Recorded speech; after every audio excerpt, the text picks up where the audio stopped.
Welcome to the first episode of the CampaignHer podcast. I am your host and piece of spaghetti you throw against the wall to check if it's al dente, Ally Pippin. If you're looking for a podcast to just hear the powerful yet absurd stories of a rise to womanhood from the perspective of a neighborhood river troll begging you to solve my riddles 3, you've come to the right place. And I am crazy stupid happy that you're here. A little bit about me, if we haven't been introduced. I am a woman. I'm married. Sorry, fellas. Met my husband when we were in our early 20s, where he promptly knocked him. Also a mother of 2 beautiful girls, Maisie and Parker. Coming to you from my home in Central Florida, the swamp ass of the United States, where my children will undoubtedly be shouting from the outside of my bedroom at some point throughout this episode. What else can I tell you all? I am 30 years old. I'm 60 pounds overweight. I'm wearing all gray sweats. I have a braid in my hair. If you close your eyes and picture it, do you see Miss Trunchbull from Matilda? Because that's me. Right down to the wealth I stole from my dead brother and chocolate stains on my teeth. In the on-fire dumpster full of diapers that is the year 2020, the one tiny shred of joy I found is my writing. Being able to share the stupid, painful, in the sad way, ridiculous stories from my life on my blog, CampaignHer, with people like you. I designed CampaignHer, the blog, which has turned into CampaignHer, the podcast, because I have seen some shit. And I struggle every day to keep up the pay no attention to the man behind the curtain Wizard of Oz veil between what the world wants me to be and who I really am. I've always, prided myself on being the woman who is authentically herself 100% of the time. But I'm also the woman who will say, yeah, as I backpedal away from an opinion I shared that somebody didn't agree with. At my darkest, lowest, too heavy on the black eyeliner moments in my life, I wanted nothing more than for someone to come out of the woodwork, raise their one hand and wrap their other around my shoulders and just say, I'm a fuck up and I've learned the lessons from the fuck up goddess and I will share my wisdom with you. But that never happened. I realized very quickly that I wanted and needed to be that person for myself. And so I very publicly started sharing my stories from my life that have made me into the woman that I am today, fully aware and fully acknowledging that I am still growing and learning and definitely not perfect. And thus, CampaignHer was born as a place where people could read my story and hopefully feel empowered enough to say, yeah, me too, or share their own stories in their own ways to their own people, right? And so this podcast really started as a way for me to audibly tell those stories. My voice may sound like a bunch of Midwestern nails on a chalkboard, but I pride myself on my audible storytelling. There's a certain je ne sais quoi to my unique brand of hot-ass mess best shared around an old campfire. Thanks to a really amazing group of women who have pushed me to do more than just hide behind an internet wall, and contributions to your PBS station from viewers like you, and a wine-induced haze in the middle of the COVID-19 quarantine, I bought myself this microphone that I have zero idea how to use, and was both surprised and delighted and terrified and titillated when it arrived at my door. It's my hope that the next few minutes of your life will help you admit to yourself the things that you won't admit to the world. And in the end, we can all feel a little less alone together. So, are you ready? Me too. Let's get started. When I got this idea for this podcast, the first thing I had to accept was that I had zero idea what I was doing. And I wanted nothing more than to have someone just take this stuff that I'm thinking right out of my head and put it in your ears for you to listen to. And that's why I am so happy the Google fairies led me to Anchor. If you haven't heard about Anchor, it is really the easiest way to make a podcast. Let me explain. 1, it's free. Number 2, it's free. Number 3, there's creation tools that allow you to record and edit your podcast right from your phone or your computer. I have it on my iPad. Anchor then will distribute your podcast for you, so it can be heard on Spotify, Apple Podcasts, and many, many, many more. And you get to make money from your podcast with absolutely no minimum listenership. It's really everything you need to make a podcast in one place. So, hey, if you're like me, you're ready to get into this sweet pod game, download the free Anchor app or go to anchor.fm to get started. Today, I want to talk to you about a complex feeling that is really, really near and dear to my heart, which is wanting more out of your life, like feeling compelled to like chase after your passions and quit your job and move to France, that kind of feeling, but really not knowing what you're passionate about. I know I talked at the top of this episode about how I recently turned 30, but about 2 years ago, feeling like I wanted more, but not knowing what more meant to me was probably the most dominant feeling I had, like more than happiness, more than joy, probably equal to depression. But at 28, like I had checked a lot of things off of my life goal checklist. Like I had been on this path since what felt like the moment I was born, where I wanted to get married. I wanted to have children. I wanted to own my own home. I wanted to be like, a cool marketing girl, and I had done all those things: marriage, house, children,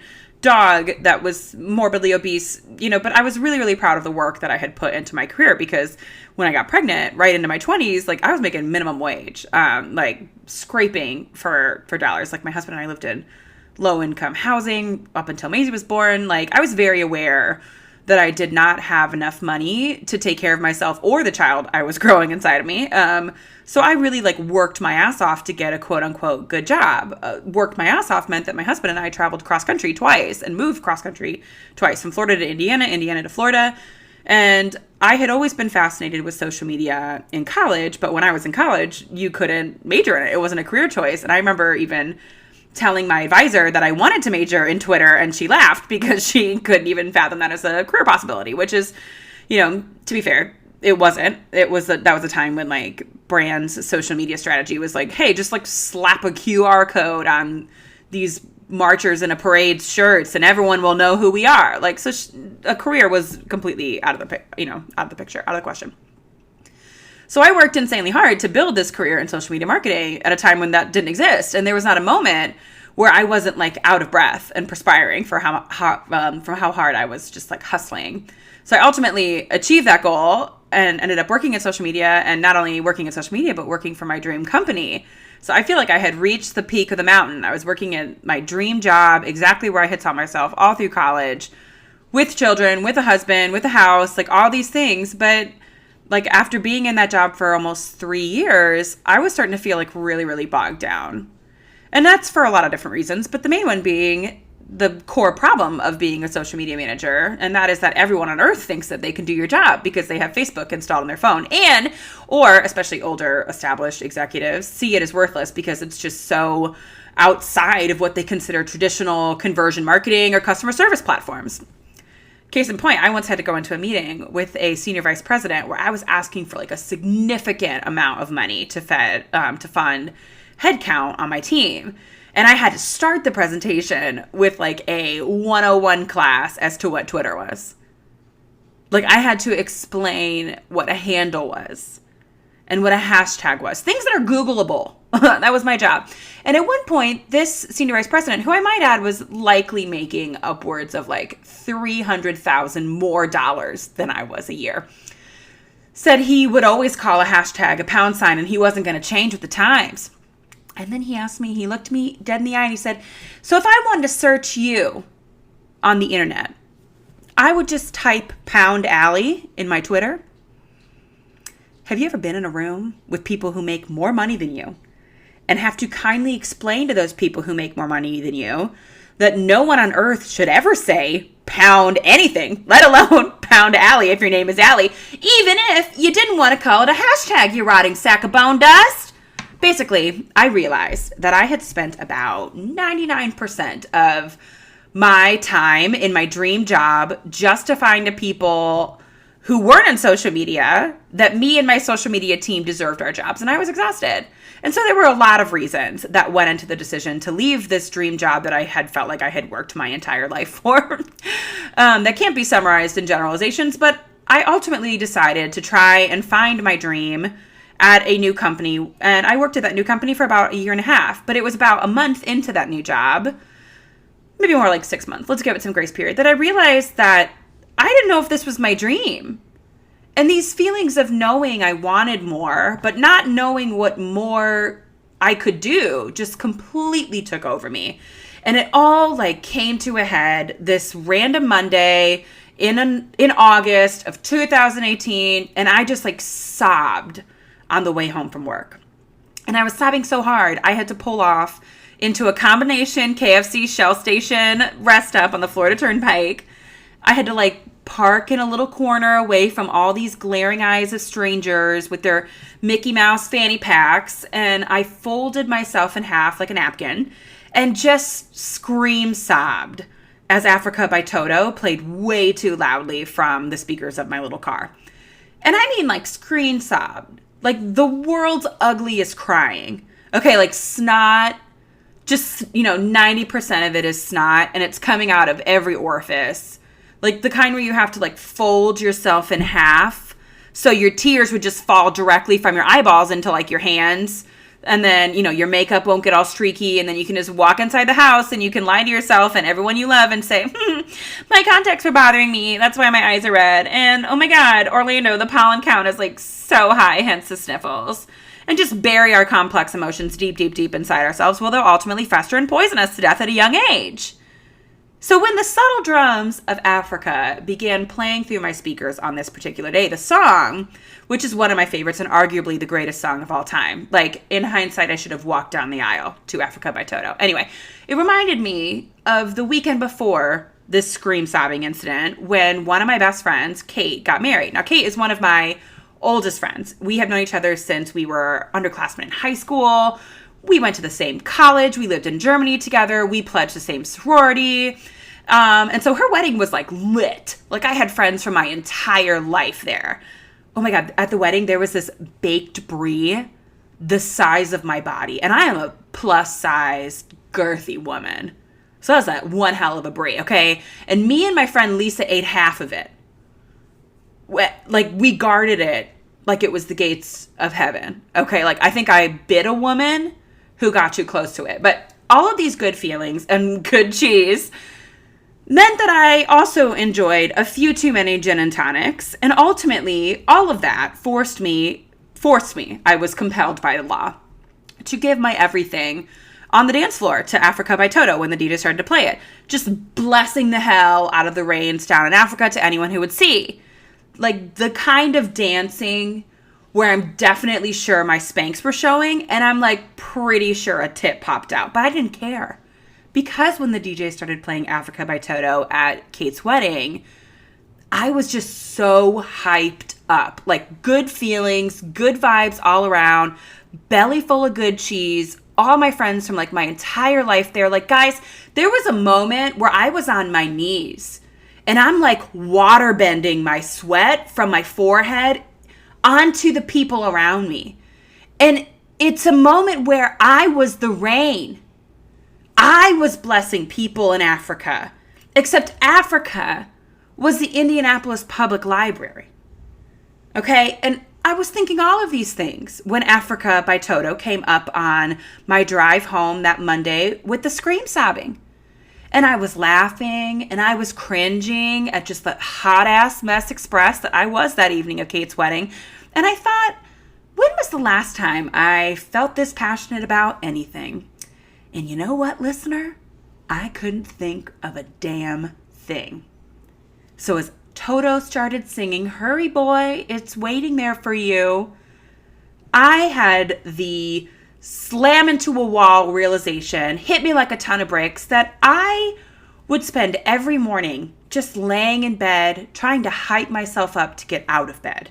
Like my alarm clock looked like an alarm at 6 o'clock, 6:05, 6:10, 6:15, 6:30, 6:45, all the way up until like 8:30 when I actually rolled my ass out of bed to be an hour late to work. Okay, and then I realized when I would get out of bed, I would just sit on the toilet and endlessly scroll through Instagram until my legs fell asleep. And then from the toilet, I would just hype myself up to get in the shower. And then in the shower, I just hype myself up to wash my face, to just dry my hair, to just have a real breakfast, to do my job, to just get through the day so that I could go home. And when I finally got back home after all the hyping, I would park myself on the couch and fall asleep by 7:30. Like, I couldn't make it through an episode of Criminal Minds, okay? I had become a miserable fucking bore, and my couch now looked like my ass. And now, all of this, remember, I'm in a job that I thought was my dream, at a place in my life that I had worked for my entire life. And I didn't hate my new job. I worked with really nice people. I had great benefits. I had schedule flexibility, you know, the kind where you can like take a vacation and not feel guilty about it. And on paper, it was an all-around amazing opportunity. Just the grand prize, blue ribbon winning thing of everything that I had worked up for to that point. But in the clarity the rains of Africa provided me, I saw that I wasn't fired up about it. I had zero passion. I had skill and I had know-how, but I had no passion. Whereas once upon a time, I used to just walk with confidence, begging anyone to ask me what I did for a living. Like, at this point in my life, I was just kind of sitting here being like, I work in marketing. I do social media for a chicken tender company. I was not passionate. And realizing I was not passionate was like I had crossed over into the upside down on Stranger Things. Like, everything was the same, but it was slimy and it wasn't bright or shiny or exciting. And Winona Ryder was there, or her voice was there. And I wondered, how long had it looked like that to me? How long was I in the upside down? And then I wondered if I could even make everything shiny and bright again. Joyce, where are my lights? You know, let me touch them and tell you a little story on the other side. I started trying to do whatever I could to just get myself out of this funk. And doing so would mark the start of the end of my quarter life crisis.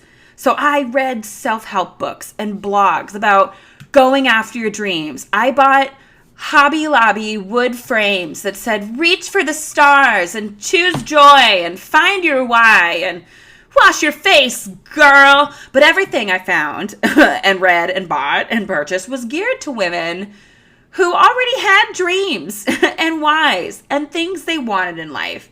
And here I was with literally everything I had ever wanted in my life. Hashtag humble brag, hashtag bless not stress. And I was unhappy. Like, I'm not going to sugarcoat that. I was miserably unhappy, and I had zero idea how to even begin to figure out what would make me happy and ignite some passion inside me again. And what happened next can really only be described as the human equivalent of like a donkey leading tourists down like a narrow path into the Grand Canyon. And like, I'm both the donkey and the tourist. Like, I spent the month of August just trying everything I could to find out what I have a passion for, playing the role of like therapist and spiritual shaman. I don't know, fucking doula and bartender to figure out what the hell I want to do with the other 300 years I plan to live on this big blue orb. And digging myself out of a quarter life crisis has not and was not easy. For every new thing I learned about myself that got me closer to my passion, I discovered 4 more unanswerable questions about the decisions I've made in my life that just spiraled me in anxiety and crying to Toto again. And so if you're relating to this at all, good. Thank God I'm not alone in feeling like I'm leading myself deaf and blind through a world I don't understand. And we will all go through moments of feeling helpless and aimless. And if this is you, I want to give you today 6 things that have helped me work through my quarter life crisis that didn't involve me drinking myself to death. So here we go. Number 1, figure out what you want to do before you die. If another human being asks me what my 5-year plan is, I'm going to puke. Right this very second, there's a woman, I'm certain of it, sitting in an interview chair, thinking about her answer to this question and just wanting to die. Like, praying for death. She hates this question so much that she's probably like sweating profusely out of her butt cheeks, like so much butt sweat that when she stands up from the leather chair in her interviewer's office, like she's gonna like whip her butt against the seat and then like maybe do like that subtle sweep of her purse on the leather surface in like the hope that either her pantsuit or the leather of her bag will like absorb the moisture of her butt on this interview seat so that like the interviewer won't look at the seat and think, oh my God, this woman pissed herself during this interview. Oh my God, how can she handle being chief accountant if she's peeing herself in public? Oh my God. And then the nun lady from Game of Thrones is summoned. And it's a big to-do because everyone is yelling shame and ringing bells. And the poor woman's now butt sweated through her tasteful pantsuit from Ann Taylor Loft. If she's like me, The second she faces the dreaded 5-year question, she's probably going to start grinding her teeth. Like, I know I grind my teeth, and then I put on this fake little thinking face, you know, where I'm like anxiously wondering, like, okay, if I say CEO, am I too intimidating? Did this guy happen to stalk me on Instagram and knows I have kids and will judge me if my answer isn't family oriented? But like my face is saying like, she's smart. She's thinking. Enough. Okay. A 5-year plan sounds daunting because it is. 5 years is both a ton of time and no time at all. 5 years is a kindergartner, folks, okay?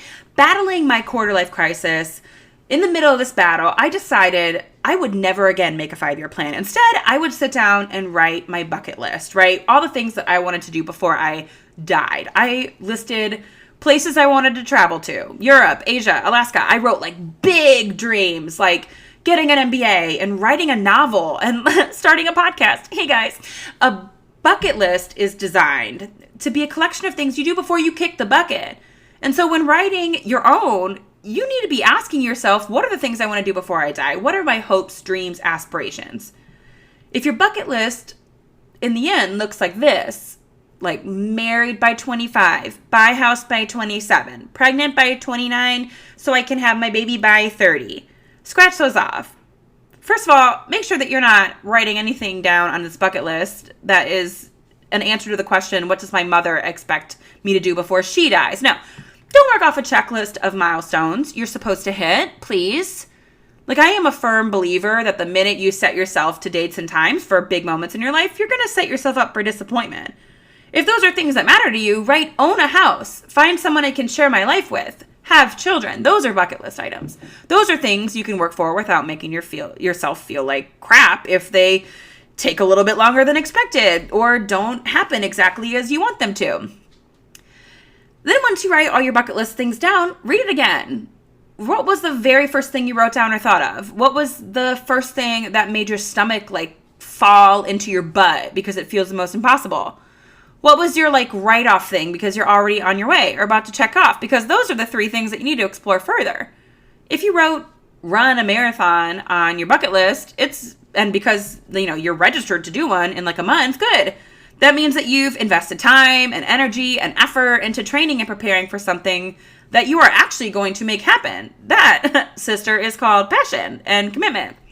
And if you're sick, stomach in your butt, feeling sick of never being able to own your house, that's something you want more than anything. So ask yourself, why do you want it? Does it mean that you need to pay off your debt? Does it mean that, you will have a family?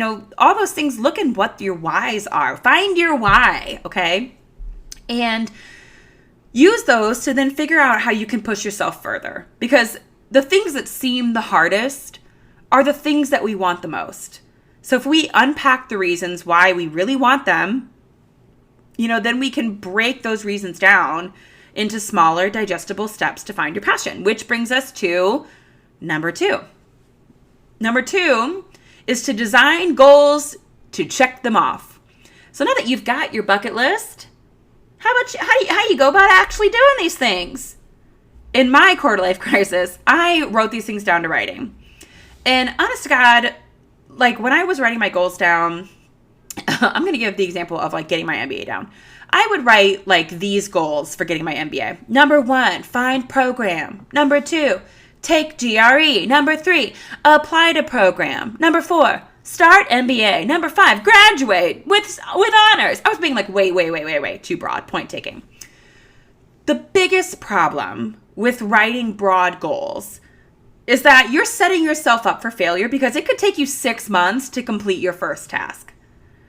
Writing your goals and writing actionable goals helps you realize, 1, that the things you want may take time and that every big goal is made up of 100 little micro goals, 100 little check boxes that you get to scratch off. And honey, you want to check them all off. You want credit for all of those. So if you break out every big step on your bucket list into little goals, into their own individual sets of steps, then you can organize yourself by all the manageable tasks. And then you can review your goals again, right? So for me, looking at the goal of getting my MBA, I added like 8 micro steps underneath my first major goal that I had written down, right? Just trying to find a program. Did I want to go local? Did I need to go for, financial assistance? Are there ones that offer scholarships? Do I want to be a weekender? Like, I had all these things that I had to research. So I wrote them all down because then I got to check them all off when I finished them. And admittedly, maybe this year I got 3 things done that I wanted to do on my quest to obtain my MBA. And maybe those 3 things were buy a GRE book, attend an online session, and like price out programs that I'm interested in. And maybe that's it. But maybe next year I apply and I get references and I start my first term of classes. All of those maybe weighted a little bit heavier, but they're all goals and all things that I had to do. So it doesn't matter how big or how little the steps of the goals are that you're trying to achieve, or how quickly or not so quickly you check them off. The only thing that matters is that you continue pushing forward.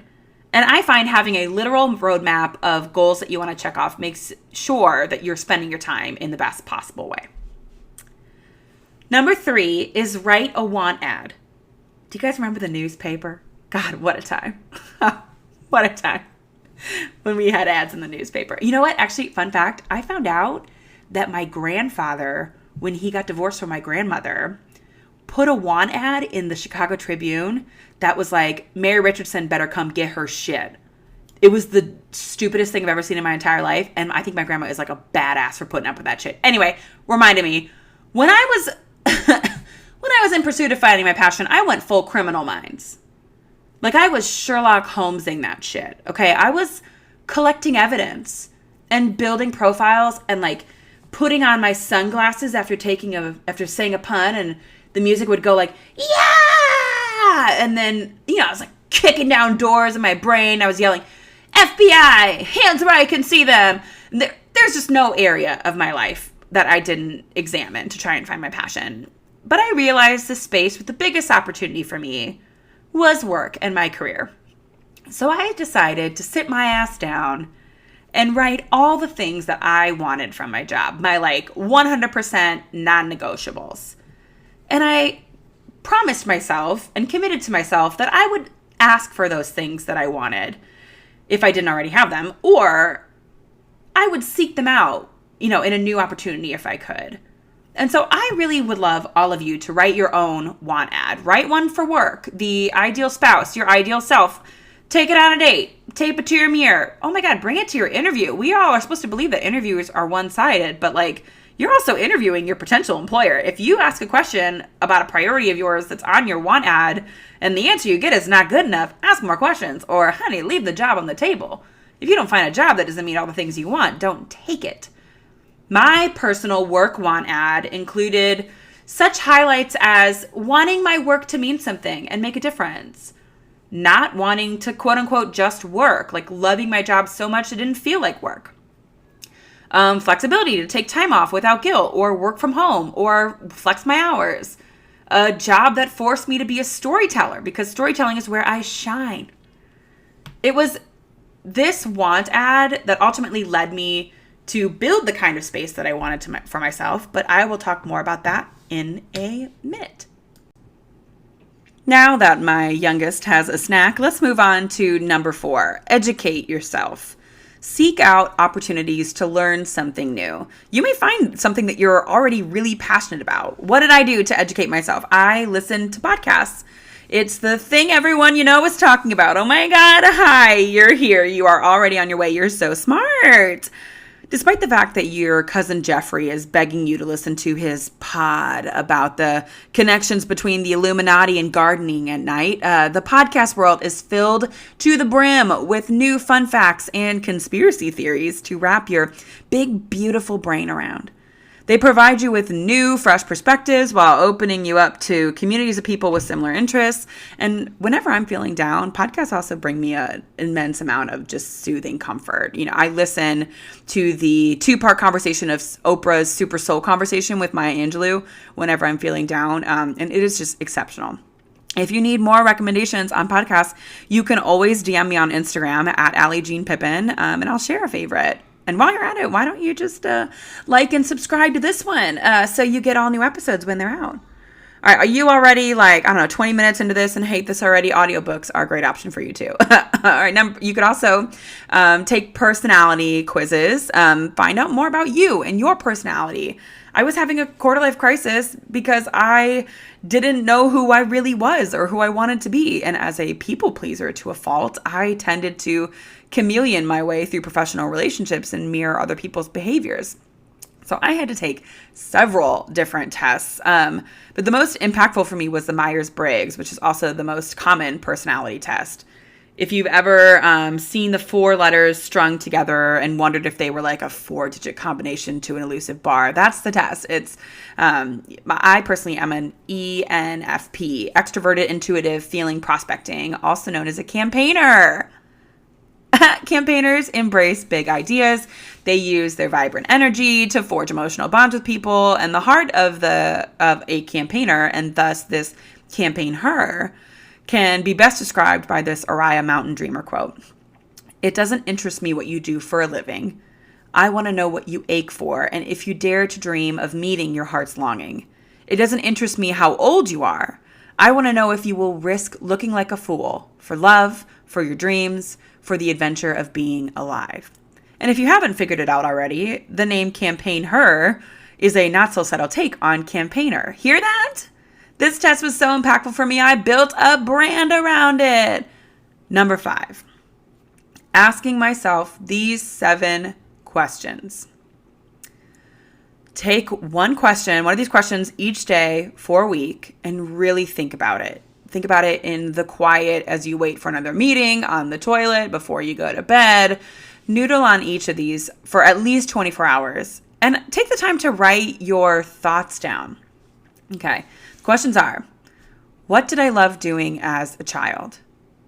What would I do for 5 years straight without getting paid? What subject could I read 500 books about without getting bored? What would I spend my time doing if I had complete financial abundance to do anything? What do I hate doing?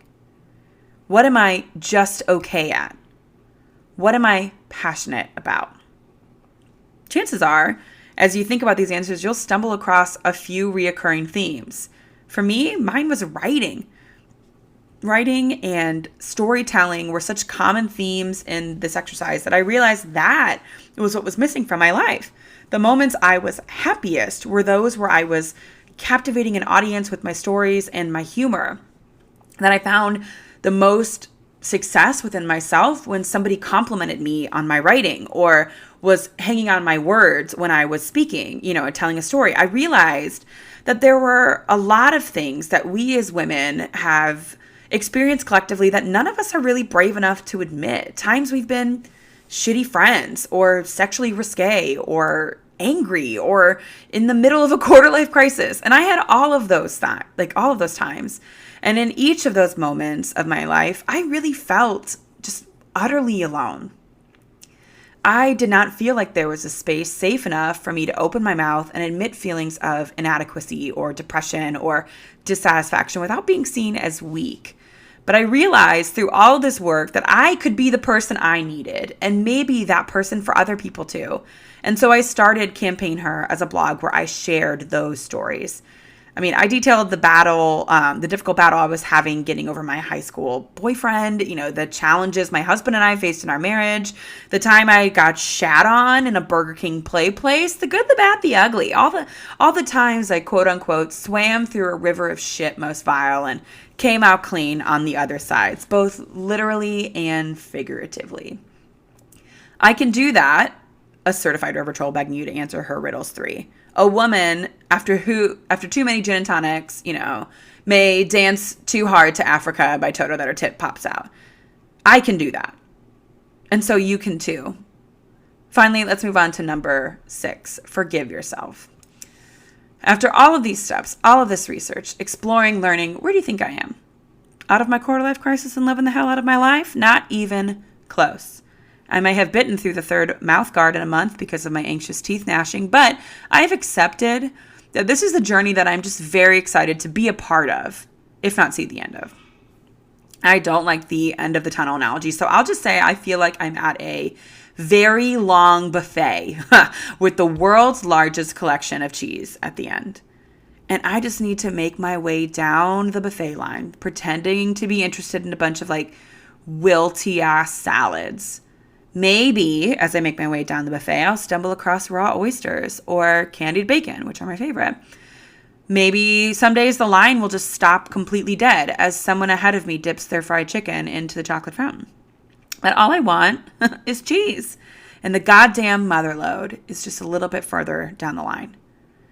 I want you, and I hope that you accept this journey you're on as just a season you're living through, and recognize that there will be other far more challenging seasons ahead of you. Seasons where your buffet is full of like room temperature cold cuts and like soggy, sweaty bread pudding or something. And the only way you're going to work through those days of just wanting to get up and leave the buffet altogether is to just keep looking forward to your goal waiting for you at the end of the line.